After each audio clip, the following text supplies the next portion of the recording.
lagi nih.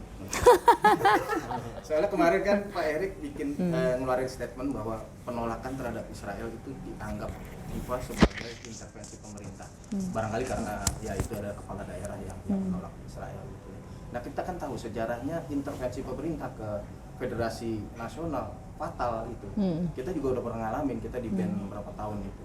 Negara-negara lain juga pernah intervensi pemerintah fatal, lebih dari setahun lah kita di ban. Kan ketakutan publik sekarang adalah yaitu tadi dirilis FIFA kan mereka juga bilang bahwa sedang memikirkan apakah ada sanksi buat Indonesia. Ketakutan publik nih, apakah kita kena ban lagi atau apa? Ini PSSI gimana?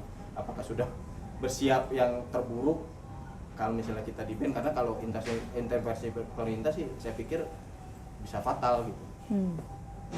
Ya, dalam mengelola sebuah organisasi, perusahaan, apapun itu di dalam satu komunitas, terutama sekarang kita bicara organisasi yang besar,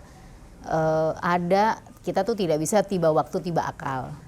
Ya, ketika kita menjalankan dan memimpin di tampuk kepemimpinan PSSI, pastinya kita punya planning visi jangka panjang. Kita pun tidak hanya punya perencanaan yang bagus-bagus, tapi punya perencanaan yang buruk-buruk. Punya mitigasi resiko akan berbagai macam hal. Karena menjalankan sesuatu tidak mungkin tidak ada resikonya.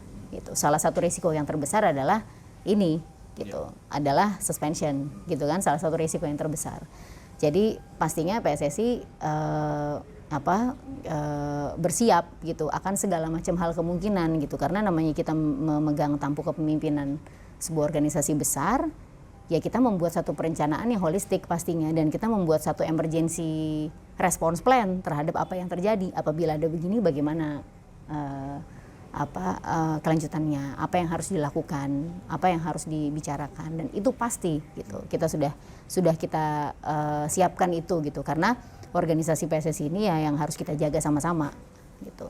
Dan di sini saya yakin gitu di dalam rilisnya FIFA sendiri pun dia menyebutkan gitu bahwa transformasi sepak bola under leadership of Mr. Thohir.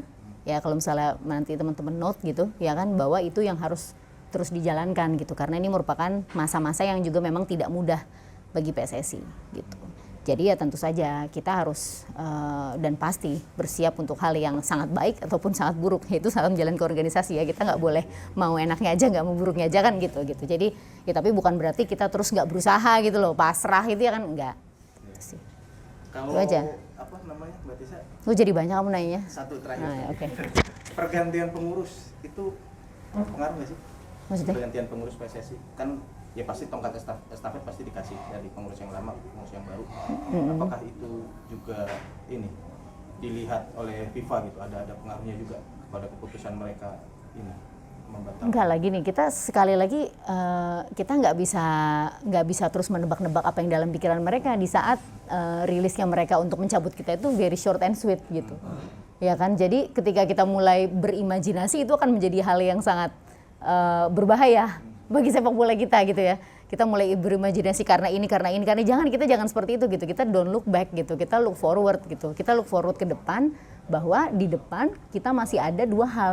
Yang pertama adalah Pak Erick Thohir sudah bicara bahwa akan menunggu undangan selanjutnya dari FIFA untuk berbicara tentang bernegosiasi potensial sanctionnya itu apa, dan semoga itu bukan hal yang paling terberat. Itu yang pertama yang sudah dilakukan Pak Erick, kita fokus itu. Yang kedua adalah penyiapan blueprint kita di 5 elemen tadi itu keseluruhannya gitu, yang detail-detail menuju sepak bola Indonesia di bawah. Hal-hal yang baik yang kita perlu teruskan, hal-hal yang buruk yang perlu kita ganti, dan lain sebagainya. Jadi kita fokus dua itu gitu. Memang masih abu-abu Mbak sanksinya seperti apa, tapi kalau belajar 2015 saja ya, pembekuan gitu misalnya, dampak nggak adanya bantuan FIFA di Indonesia terhadap sepak bola kita itu gimana? Susah banget ya untuk mengorganisir tanpa bantuan FIFA itu, misalnya Liga Junior gitu.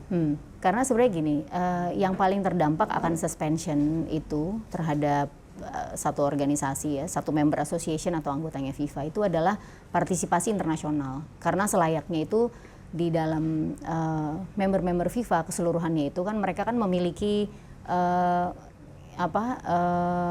strategi tersendiri-sendiri gitu ya. Jadi kan kita ini kan main bola nggak sendirian Mas gitu. Kita tidak bisa hanya jago kandang saja, kita main bola juga bersama dengan negara lain gitu. Dimana kita untuk untuk meningkatkan kualitas sepak bola kita membutuhkan negara lain untuk meningkatkan kualitas sepak bola kita gitu. Kita membutuhkan mini turnamen di area junior, kita membutuhkan turnamen-turnamen, kita membutuhkan juga ke depannya seperti apa, kita memiliki cita-cita untuk bisa bersaing di level dunia gitu. Jadi apabila kita ini hanya main sendiri kan jadinya hanya di diri kita sendiri gitu, tanpa kualitasnya itu tidak bisa gitu. Jadi yang paling berat adalah bukan bantuan berupa bantuan program atau bantuan dana dari FIFA itu tidak gitu, tapi adalah akses kita gitu, chance dan akses kita terhadap dunia internasional untuk pengembangan sepak bolanya gitu. Dikala negara lain lagi berlomba-lomba nih gitu, lagi berlomba-lomba untuk menciptakan wasit Piala Dunia, menciptakan pelatih kelas dunia, menciptakan pemain-pemain kelas dunia gitu, yang seharusnya kita pun tengah melakukan itu gitu.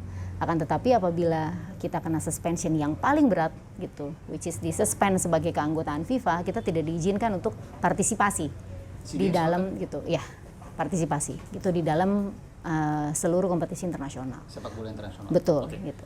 Kita langsung masuk.